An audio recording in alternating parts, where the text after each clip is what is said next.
Parents et amis, avec Gilles Parent.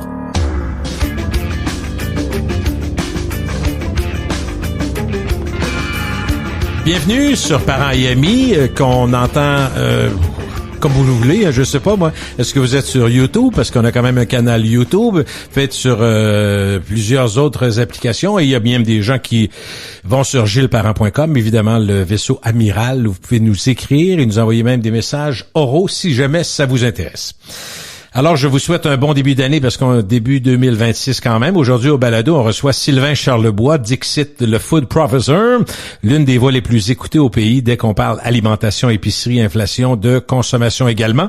Insécurité alimentaire en hausse, nouvelles règles d'affichage en épicerie, restaurants au bord du gouffre, vol à l'étalage qui explose partout.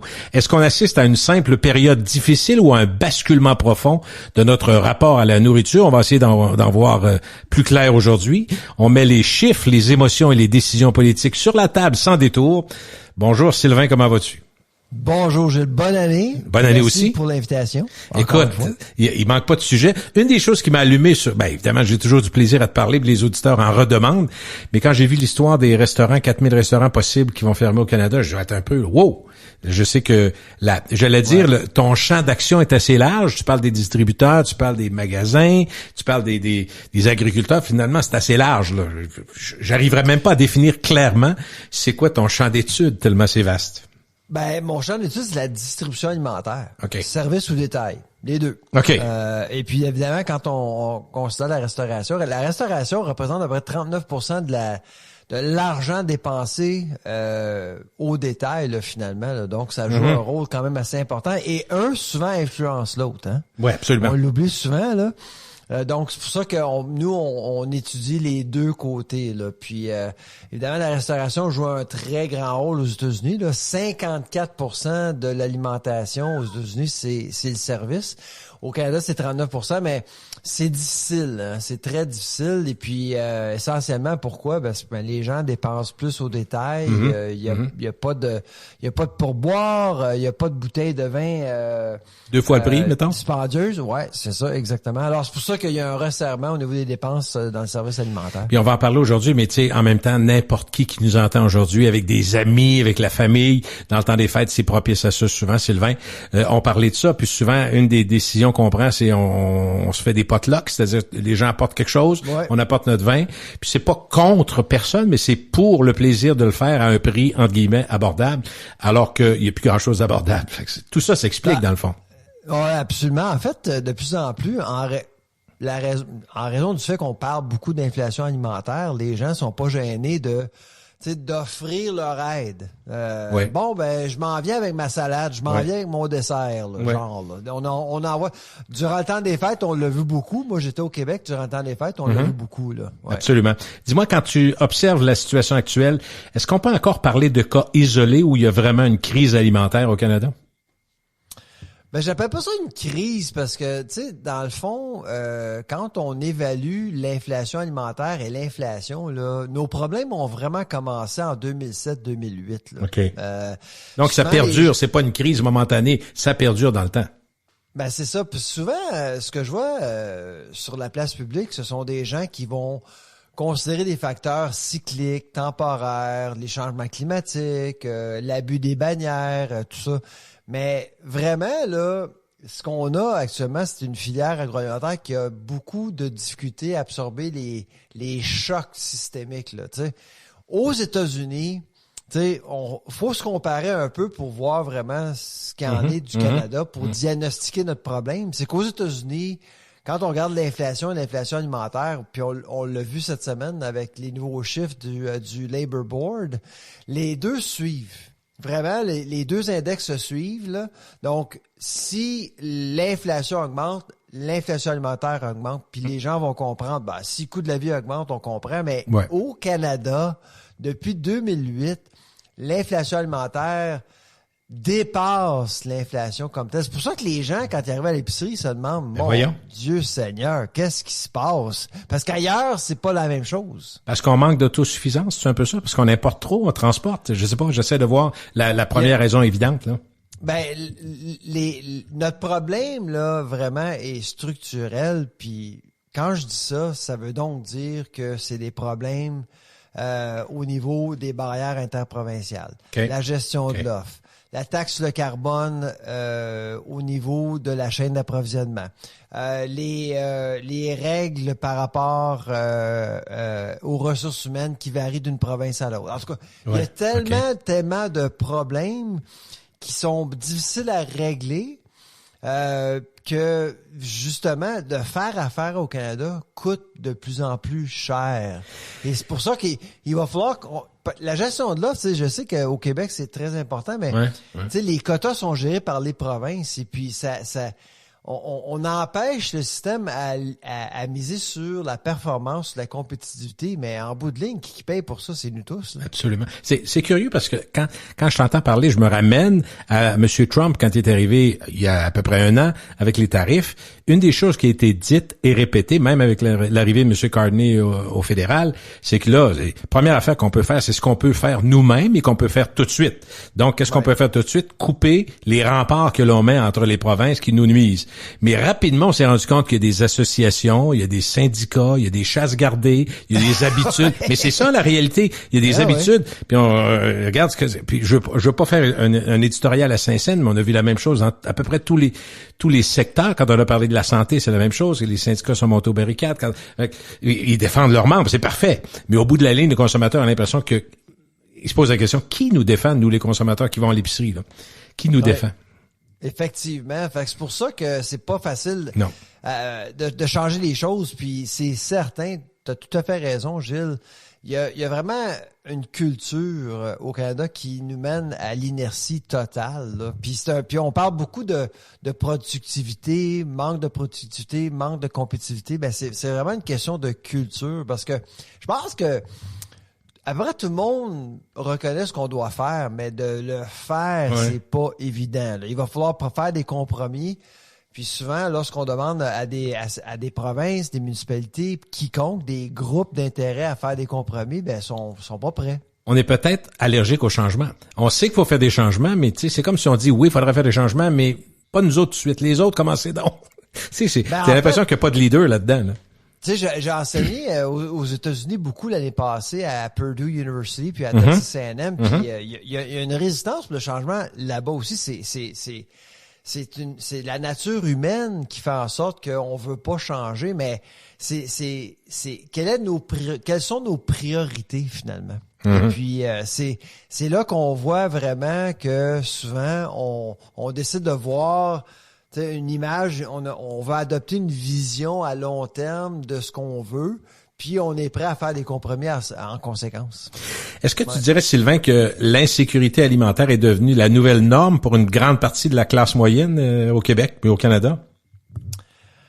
Ben, je pense que c'est temporaire. Moi, j'ose espérer qu'on va probablement avoir une meilleure situation, mais pour l'instant, on est dans le pire probablement parce que 1 Canadien sur 4 vit une certaine forme d'insécurité alimentaire. 1 sur 4, là.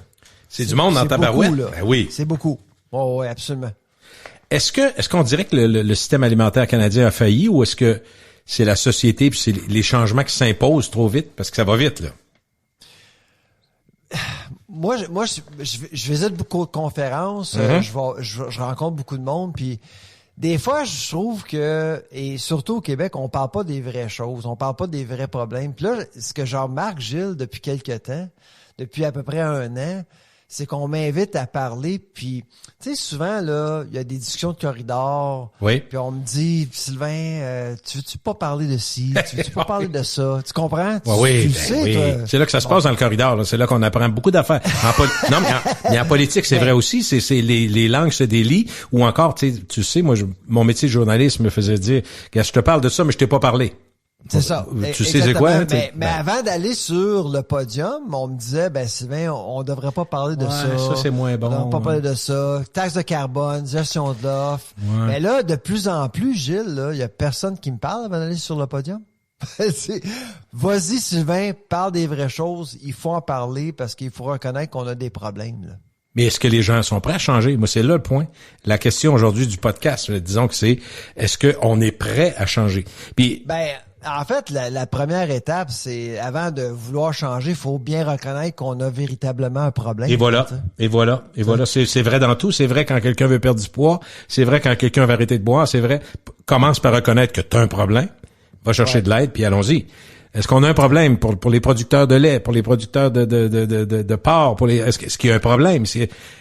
Puis est-ce que ça prend un fautif? Y a-t-il une faute à quelqu'un? Souvent, la faute est ailleurs, souvent. Là. Hier, je visitais une usine de tartes. Okay. C'est une usine de tartes qui, eux, ils fabriquent 200 000 tartes par jour. Pardon? 200 000 tartes. Tartes par jour. Bon. Bleuets, pommes. Okay. That's it. Vraiment fascinant. Puis après ça, après la tournée, j'ai rencontré les cadres dans une salle de réunion. Mm-hmm. Puis je leur ai dit, écoutez, là, les GLP-1, là, les médicaments GLP-1 comme Ozempic ou Wegovy, là, ça commence à vraiment affecter la demande pour des produits sucrés. Ben oui. Puis là, tu sais, eux autres, ils voyaient que le ventre commençait à être affecté par, justement, des tendances de consommation ici et là, parce que eux, ils vendent beaucoup aux États-Unis. Ils vendent à Walmart, Kroger, Albertsons, Costco. Ils sont partout, mais sous une autre marque. T'sais, ils font des white label, des marques privées. Fait que toi, tu saurais pas là si tu manges ces tartes-là, mais effectivement, il y a beaucoup de sucre dans ces tartes-là. Elles sont excellentes, les tartes, mais il y a beaucoup de sucre. Ah oui. Ils ont beaucoup de sucre. Fait que c'est pour ça que je leur ai dit, écoutez, je pense qu'il est peut-être temps que vous commencez à penser à développer d'autres tartes qui ont moins de sucre, tu sais. Est-ce que Sylvain, toi qui es dans ce milieu-là, t'as des yeux, je dirais même des yeux tout autour de la tête pour voir ça. Est-ce que la tendance qu'on voit, par exemple, sur les grandes compagnies internationales, là, je parle des grands géants comme Coca-Cola et PepsiCo, il me semble que depuis 4-5 ans, le virage vers l'eau sans gras, sans sucre, sans goût, sans tout ce que tu veux, puis le virage des achats, puis d'embouteillage différents, puis le Coke Zéro qu'on a poussé, puis le Sprite Zéro, tout ça va dans la lignée de ce que tu parles là. Oui, absolument. Fait qu'il y a toujours des ajustements à faire avec le marché, puis je pense que, bon, c'est sûr que quand je leur parlais hier, là, je voyais que ça passait pas du bon bord. Là. Vraiment, ils aimaient pas ça. Dans le fond, je leur disais que leur produit, il est peut-être pas adapté à un marché moderne, mais ce que je leur disais aussi, c'est gardez ce que vous faites. Là. Votre tarte est excellente, mais il y a de plus en plus de monde qui aimeront pas votre tarte. Fait qu'il faut peut-être développer une nouvelle tarte, une nouvelle ligne de tarte finalement. Ouais. Pour justement compenser, parce que il y a des grandes entreprises comme Nestlé. Il y a même une entreprise, en restauration, on le voit comme Shake Shack, qui développe des menus que pour les gens qui sont sur cette médication-là. Imagine. Fait que c'est sûr que c'est une tendance qui va continuer, là. Et en même temps, on n'a pas le choix de dire que l'actualité fait que, pour une erreur, semble-t-il, un peu banale, le Canada va avoir les génériques, on parle de Ozempic, on revient à Ozempic, avant tout le monde, donc cette année, ce qui fait qu'il va y avoir une demande extraordinairement forte. Puis la vérité, entre nous deux, là, on est juste tous les deux, Sylvain, c'est que, non, mais ça fait longtemps qu'on se dit, puis je sais que tu penses probablement pareil. Moi, je disais, il y a 25 ans, je sais, ça fait 40 ans que je fais de la radio, je disais, s'il y avait une pilule pour maigrir, tout le monde la prendrait en hypocrite, là. Parce que il y aurait pas d'effort, il y aurait pas besoin de courir. Mais c'est exactement ça qui se passe. Mais Ozempic, il s'en vient en pilule, là, cet été. Fait que la réalité, c'est qu'on va voir des voisins fondre, puis on va dire, mais tabarouette, tu fais attention. Est-ce que tu as le cancer ou tu prends Ozempic? Ça, c'est la blague de mauvais goût. L'autre chose, Gilles, c'est que depuis le 4 janvier, le Canada est devenu le premier pays au monde à permettre la version générique de Ozempic. Qui va faire descendre les prix. Le tiers du prix. Le tiers du prix, imagine-toi. Là, tu sais très bien que ça va se prendre, hein? On est d'accord? Probablement, hein? Ben, tu sais, je soupais chez un voisin vendredi soir, puis c'est un médecin, il a perdu, je pense, 50 livres en 3 mois. Tu sais, puis il voulait pas me le dire mais je suis pas mal certain qu'il en prend, là, tu sais. mais il est heureux. Il est heureux. Il est mieux. Il dort mieux, il marche, il est moins essoufflé. On sait c'est quoi. C'est ça qui est le drame. Ben, c'est le drame. Un drame entre guillemets. Parce que j'écoutais des médecins qui disaient, écoutez, on se rend compte qu'il y a des... Il dit, je veux pas le dire comme ça, mais on va le dire tel que c'est, parce que tu sais, tu fais des études, toi aussi, t'es en recherche, puis t'es dans la science. Mais il dit, la science nous dit que ce fameux Ozempic-là, ou les autres génériques, a des bienfaits sur les maladies du cœur, ce qui est pas une mauvaise nouvelle. Fait qu'il il voulait pas trop le dire, mais il dit en réalité, c'est pas juste du négatif. Ce qui est négatif, c'est que si t'arrêtes d'en prendre, tu te remets à gonfler. Mais à part de ça, il y a pas l'air. Je dis pas, je suis pas en train de dire que tout le monde. Mais la réalité, je pense que les gens, l'intérêt de maigrir rapidement sans trop d'efforts est très très très très très très très très fort. Ben en fait, moi je peux pas commenter sur comment ces médicaments-là affectent le corps, mais je peux te dire, Gilles, ça affecte le secteur agroalimentaire. Mais en sont-ils conscients au point où, par exemple, l'Ozempic qui arrive avec des beaucoup moins chers et aussi la réalité des magasins. Moi, je vais à l'épicerie, tu fais la même chose avec ta femme, vous y allez. Ouais. Les gens regardent les étiquettes, ils lisent les étiquettes, puis là, on vient de nous rajouter des warnings sur le dessus qu'on va voir. Et puis quand tu vois du sucre, ben le sucre puis le gras, on va dire une chose, quand t'es dans tous les produits de biscuits de haute, c'est épeurant, là. Ouais, non, absolument. Puis évidemment, quand j'ai visité l'usine hier avec les 200 000 tartes, il y avait pas une tarte qui avait pas le logo là, d'Aliments de Santé Canada, parce que ben évidemment le lot que je voyais c'était pour le Canada. Et puis c'est ça. Puis eux ils disaient ça donne rien. Ça change rien. Ben oui. Ça change rien. Mais là, attendez un instant là. Les gens savent comprendra pas peut-être les détails liés au logo, mais à long terme. Tu sais, ce qui arrive actuellement, Gilles, c'est que en amont de la chaîne, les entreprises qui regardent le R&D, qui développent de nouveaux produits, ils en lanceront pas sur le marché s'il y a un logo, là. Ah ben ils vont essayer de l'éviter, c'est sûr. Ben, c'est ça, exactement. Donc c'est pour ça que tu sais, et les gens vont associer ce logo-là avec des produits qui sont peut-être pas bons pour la santé. Alors c'est pour ça que pour des entreprises comme j'ai visité hier, ben tu sais ils ont à réfléchir à tout ça. Fait que il y a certaines choses qui se passent. Tu sais, il faut quand même réaliser qu'il y a peut-être des changements à faire au sein des entreprises. Sinon, cette entreprise-là est vouée à voir son chiffre d'affaires diminuer de moitié, là. C'est drôle, Sylvain, ça m'amène à penser à un dossier qui m'avait intéressé à l'époque. Puis je trouve qu'il y a quelque chose dans leur démarche qui pourrait inspirer d'autres, par exemple les concepteurs des tartes dont tu parles d'hier. Rappelle-toi Coke, quand tu as décidé de faire le nouveau Coke, là, on parle du nouveau Coke, le pire flop marketing de l'histoire de l'histoire mondiale. Mais ce que ça leur a dit, c'est que oui, on peut peut-être faire une version moins sucrée, mais il faut qu'elle goûte pareil. C'est ce qu'il avait, il avait négligé ça. Mais le Coke Zéro, je m'excuse, mais il goûte exactement la même chose que le Coke normal. Et c'est un succès retentissant. Je connais pas les chiffres, là, tu sais peut-être plus que moi. Mais à mon avis, Coke Zéro doit être sur le bord de dépasser le Coke ordinaire. Oui, effectivement. Ben, surtout avec la notion du sucre qu'on connaît aujourd'hui. Mon point était le suivant. Est-ce que des gens qui font des tartes qui sont immensément grasses, salées et autres, ou sucrées et autres, est-ce que les autres vont être tentés de dire, bon, on change de business, ou on va essayer de faire des tartes moins grasses, moins sucrées, moins ci, moins... Tu sais, ça va être un questionnement pour plusieurs compagnies. Comment on se positionne pour la suite des choses? Puis la pire chose qu'ils peuvent faire, c'est de l'ignorer. Tu sais, ce qui est intéressant avec la politique d'étiquetage, et c'est la raison pourquoi que je suis d'accord avec, c'est que tout le monde doit suivre les mêmes règles. Avant, si on diminue le sucre, ben le voisin, le compétiteur, il diminue pas son sucre. Alors les gens, évidemment, les compagnies qui voulaient bien faire, offrir un produit de santé, perdaient des ventes, perdaient des parts de marché. Tandis que maintenant, tout le monde doit suivre les mêmes règles. Alors c'est pour ça que une compagnie qui produit un aliment qui a trop de sucre, trop de sel, ben va moins hésiter à effectuer une reformulation simplement parce qu'ils savent que ils perdront pas des ventes aux voisins. Quand on y pense, il y a quelque chose au plan social qui est un peu fou, c'est qu'on a un paquet de monde à travers la planète qui arrive pas à manger. Et là, on arrive, nous autres, on est en train de se dire, on est un pays riche, mais on est mal nourri en même temps. Donc, on peut être un pays riche et mal manger, être mal nourri. C'est ça? C'est à peu près, ben le Canada peut être une étude de cas pour ça. Ouais. Ben tu sais, c'est drôle parce que quand tu regardes la Nouvelle-Écosse, par exemple, oui.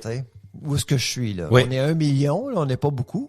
Mais c'est ici où ce que le plus haut taux d'insécurité alimentaire au Canada, c'est en Nouvelle-Écosse. Pourquoi? Mais le plus haut taux d'obésité est en Nouvelle-Écosse aussi. Est-ce que tu as une idée pourquoi? D'abord ici, c'est pas mal plus cher pour se nourrir qu'au Québec. C'est vraiment, vraiment plus cher, là. Nous, on s'en est pas aperçu, là. Nous, on a vécu en Saskatchewan, en Ontario, au Québec. Et puis, en Nouvelle-Écosse, ça coûte très cher. Le moins cher, c'est-tu le Québec dans les 4? C'est-tu l'Ontario, le Québec? C'est l'Ontario qui est le moins cher. OK. Ouais. C'est l'Ontario. L'Ontario a un marché très compétitif. Hein. OK. Il y a beaucoup de bannières, alors c'est pour ça. Là, mais dans les maritimes, gros, c'est là que c'est le plus cher, ce que tu dirais dans les... Il y a moins de choix, une moins bonne qualité, on valorise moins la nourriture. Tu sais, au Québec, on parle beaucoup de nourriture, oui. On est fiers de notre culture, etc. Alors, c'est pour ça que moi, j'ai l'impression que le panier d'épicerie au Québec est moins cher, mais en Nouvelle-Écosse, vraiment, là, il y a de gros problèmes. Puis évidemment, la Nouvelle-Écosse, il y a 2 marchés. Il y a Halifax. Puis Halifax, c'est la grosseur de Québec. C'est 500-600 000 personnes. OK. Mais le reste de la province, là, Gilles, c'est pas riche. C'est des 4 000, des 3 000, des 3 000. C'est ça, les populations? C'est ça, exactement. C'est pas très riche, là. Alors, c'est pour ça que, tu sais, il y a d'autres villes de 20, 50, 60 000, là, mais en gros, là, dans la Nouvelle-Écosse, là, la Nouvelle-Écosse rurale, là, c'est pas riche, là. Est-ce que c'est un peu comme les grandes villes maintenant, les banques alimentaires sont devenues quasiment un pilier structurel au lieu d'être un petit filet de sécurité. Maintenant, les banques alimentaires, est-ce que c'est la même chose à Maritime? On en a besoin. C'est à peu près la même chose. OK, des besoins croissants, là. Effectivement, ouais. Donc, c'est pour ça que, malheureusement, là, il y a des problèmes assez importants ici, mais t'as raison, tu sais, dès qu'une population ne valorise pas la nutrition, ne valorise pas l'alimentation, ça peut aller dans les deux sens. Soit qu'il y a un manque ou un surplus. Ou puis souvent, des fois, on voit qu'il y a de la mauvaise nourriture aussi en même temps. Là. Mais si on regarde les faits, quand t'as pas beaucoup d'argent, probablement que tu te rabats sur ce qui, écoute, là, je vais le dire en québécois, ce qui te bourre le plus pour le prix que t'as, là, tu sais, des patates, puis je sais pas, là, je lance ça de même, mais j'ai l'impression qu'on vient à l'époque où on avait des familles de 10, 12, 15 personnes. Ma mère, on était 10 chez nous autour de la table quand j'étais plus jeune, et il y avait des fois des itinérants, puis elle les faisait rentrer. S'il y a de la soupe pour 12, il y en a pour 14. Elle rajoutait de l'eau, là, tu comprends que c'était... Non, mais je suis pas en train de dire qu'on revient à ça, mais quand t'as pas beaucoup de moyens, tu dois aller à la base. Là. Tu manges les pâtes, puis tu manges les patates. Oui, absolument. Donc, c'est pour ça que, tu sais, de plus en plus, Gilles, je pense on parle beaucoup de sécurité alimentaire, mais on va de plus en plus parler d'insécurité nutritionnelle. Fait qu'on va regarder la qualité de la nutrition. Qu'est-ce qu'on mange dans le fond? C'est quoi qu'on met dans l'assiette, là? Exactement. Protéines, fibres, tout ça, là. Puis on le voit de plus en plus, là, avec les produits fortifiés à la protéine, par exemple. Tu sais, tu vas à ton café préféré, tu vas voir qu'ils mettent de la protéine dans ton café. Il y a des Pop-Tarts. Il y a des Pop-Tarts fortifiés. Aux protéines, ouais, mais en même temps, ça me fait tellement rire, tu le sais, là, de toute façon, tu le dis avec un petit sourire en coin, mais pour avoir jasé avec notre professeur, docteur en nutrition, Isabelle Huot, elle disait, c'est comme les yogourts, c'est la plus grande hérésie de la planète. Ils disent qu'on rajoute des protéines, des ci, des ça, mais il faudrait prendre 1600 yogourts pour avoir la quantité d'une semaine normale. Tu sais, il y en a, mais il y en a pas assez. Fait que finalement, on se donne bonne conscience, mais ça change pas grand-chose, t'es d'accord?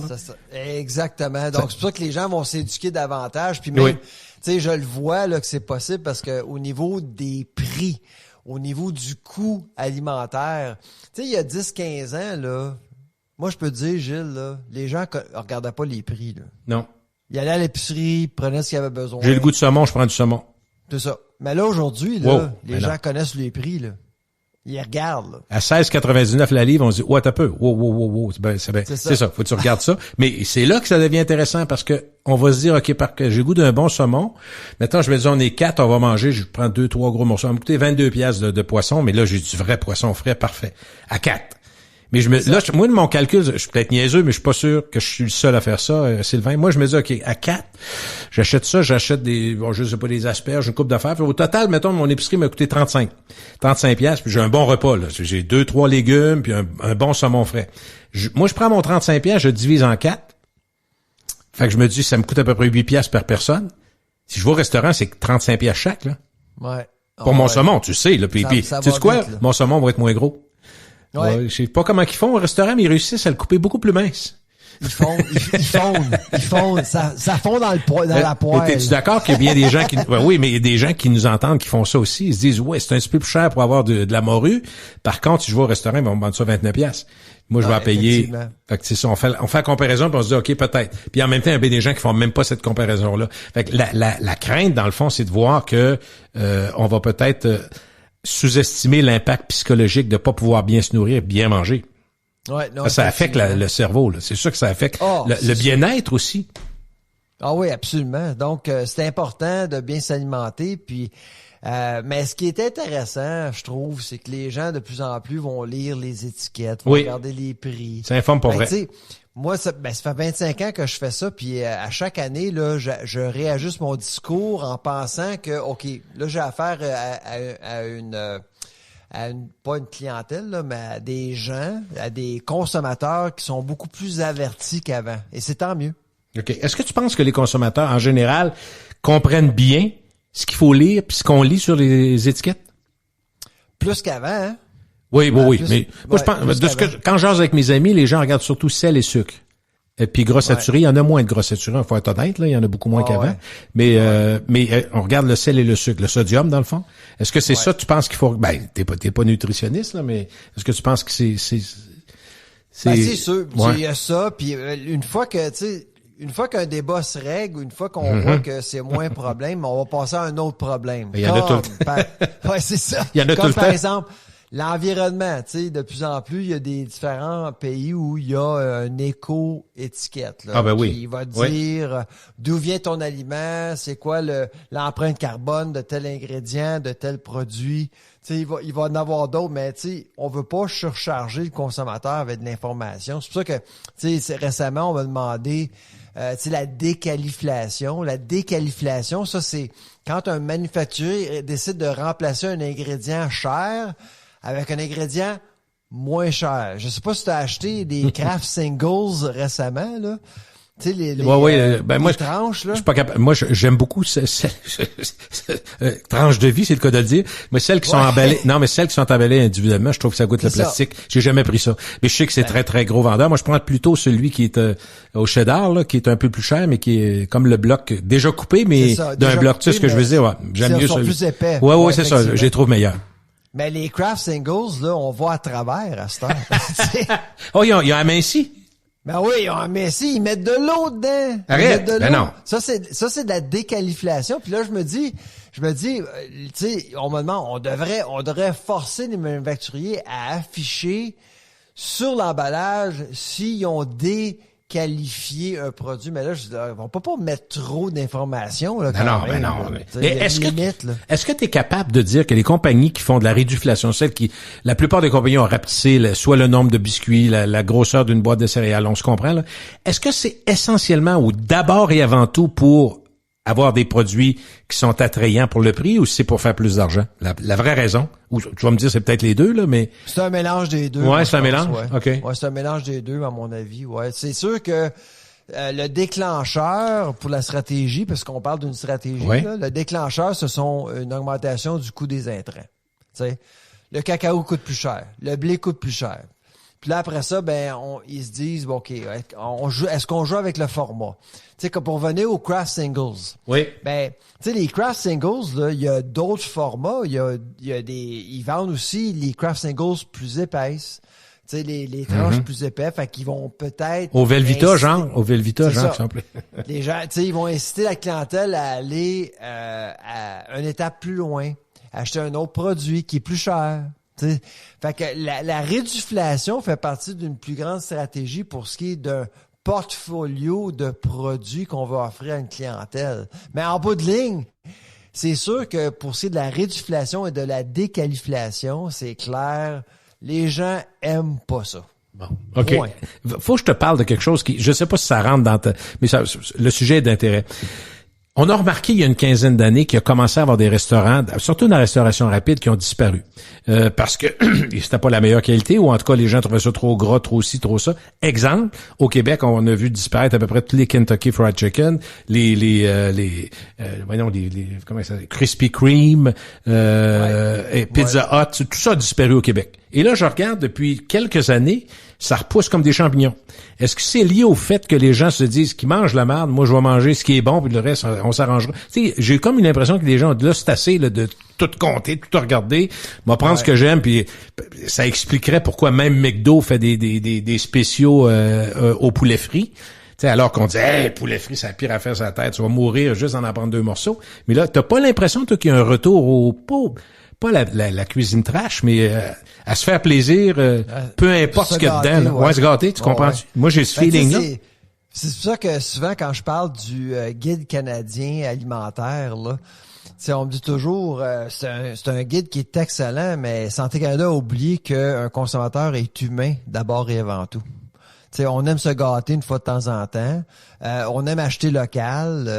Un guide alimentaire qui suggère qu'on devrait manger des amandes et des avocats quand on n'en produit pas au Canada. Je trouvais ça un peu bizarre. Là. Mais c'est sûr que l'aspect humain est important. Quand on parle de bouffe, on parle de culture, de tradition, de géographie, le plaisir, le partage.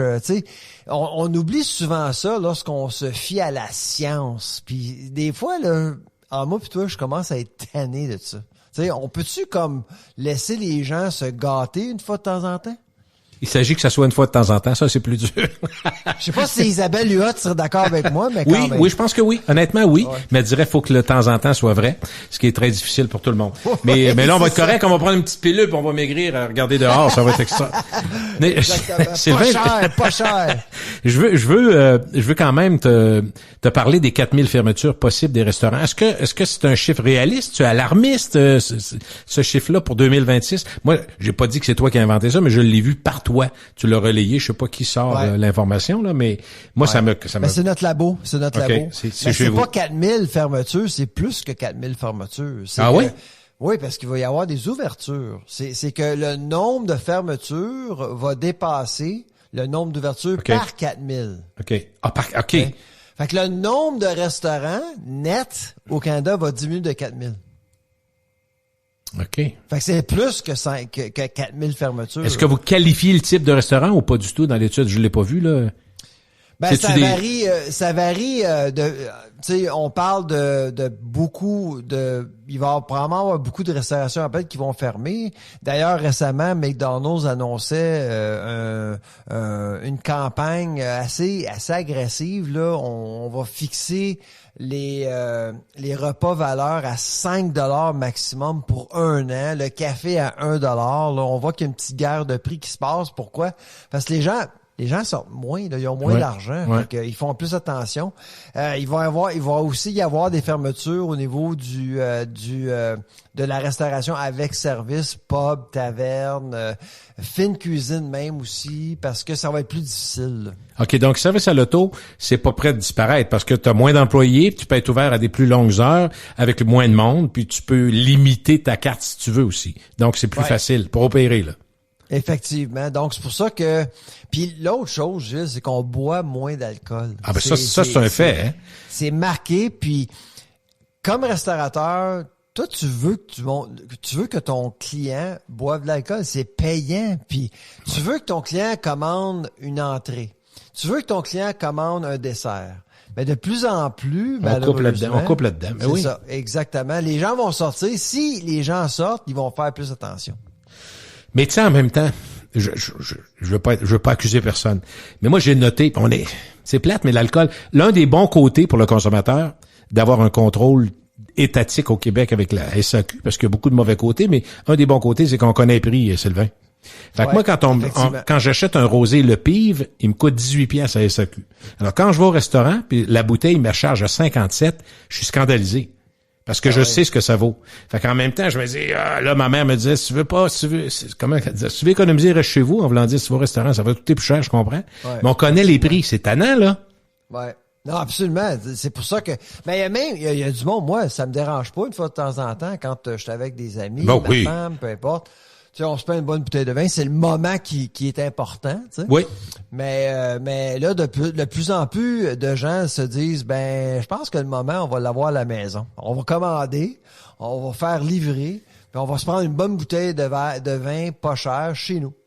Est-ce que tu dirais que les consommateurs ont changé plus vite que les restaurateurs pour adopter ces nouvelles? Parce que c'est un phénomène de société. On a l'impression que les restaurateurs sont pris de court en disant, ouais, là, qu'est-ce qui se passe? Parce qu'il y a eu la pandémie qui est venue, entre guillemets, ombrager un peu notre perception. On est sorti de la pandémie, on a dit, OK, on revient au naturel, mais il y a bien des entrepreneurs qui disent, moi, depuis 2020, là, ça n'a jamais été comme avant, là. C'est comme différent tout le temps, là. Mais 2022, il y a eu une croissance. En 2022-2024, il y a eu une augmentation du nombre de restaurants au Canada. OK. Mais l'année passée, en 2025, il y a eu une baisse de 7 000. Oh! 7 000. Oh oui. Moi, je le vois. Moi, je voyage. J'étais à Québec récemment, à Montréal, Toronto, Halifax ici. Je le vois, là. Ça se voit que... Puis l'autre phénomène, c'est qu'il y a beaucoup de gens qui travaillent à la maison. Et quand on travaille à la maison, ben on passe moins de temps au restaurant. Là, il y a de plus en plus de gouvernements, d'employeurs qui incitent leurs employés de travailler dans les centres-villes où sont les restaurants. Ça va aider un peu, là, c'est sûr. Mais à long terme, moi, j'ai l'impression que on voit simplement un secteur d'activité qui se redimensionne selon les facteurs économiques fondamentaux. Là. Tu sais, c'est pas une crise, moi, je pense que c'est normal que la restauration se rééquilibre comme ça. Là. OK. Je voulais te dire que j'ai vu quelque chose que j'avais jamais vu de ma vie. C'est le fun d'apprendre à tous les jours. Cette semaine, je sortais du restaurant, ce que je dis là, l'épicerie Métro, sur la rue Cartier à Québec. Et il y avait en sortant, j'ai vu qu'il y avait un branle-bas de combat. Qu'est-ce qui se passe? C'est comme s'il y avait eu un accident ou un incident. C'était plus ça. Il y a une dame qui se promenait dehors avec 2 sacs d'épicerie. Elle sortait de l'épicerie, puis il y a quelqu'un qui est arrivé par derrière, le bousculé dans le banc de neige. Je suis parti avec ses sacs. Mais ça s'est fait devant le monde. Puis ce qui est curieux là-dedans, c'est que finalement, au bout de la ligne, pour faire une histoire courte, les 2 sacs sont restés dans le banc de neige, puis la femme a pu les récupérer. Parce que des bons Samaritains il y en a un qui est débarqué de son char, puis il a donné une sincère... Le gars courait à côté de son camion, puis le gars a ouvert sa porte de F-150. Ça a l'air que la porte a gagné sur le gars. Fait que le gars a arrêté sec. Là, tout le monde le comme a raisonné. Puis bon, il y a pas eu de police là-dedans, là.